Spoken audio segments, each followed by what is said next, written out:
வங்கக்கடலில் காற்றழுத்த தாழ்வு பகுதி உருவாகியுள்ளதாக இந்திய வானிலை ஆய்வு மையம் தெரிவித்துள்ளது.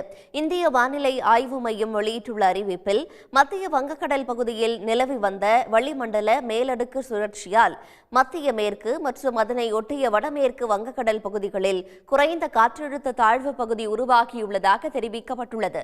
தற்போது வடக்கு ஆந்திரா மற்றும் தெற்கு ஒடிசா கடற்கரை பகுதிகளில் குறைந்த காற்றழுத்த தாழ்வு பகுதி நிலவி வருவதாக வானிலை ஆய்வு மையம் குறிப்பிட்டுள்ளது.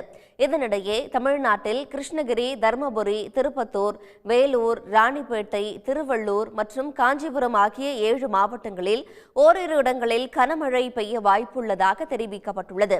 சென்னையை பொறுத்தவரை அடுத்த 24 மணி நேரத்திற்கு வானம் ஓரளவு மேகமூட்டத்துடன் காணப்படும் என்றும், நகரின் ஒரு சில பகுதிகளில் இடி மின்னலுடன் கூடிய லேசானது முதல் மிதமான மழை பெய்ய வாய்ப்பிருப்பதாகவும் வானிலை ஆய்வு மையம் தெரிவித்துள்ளது.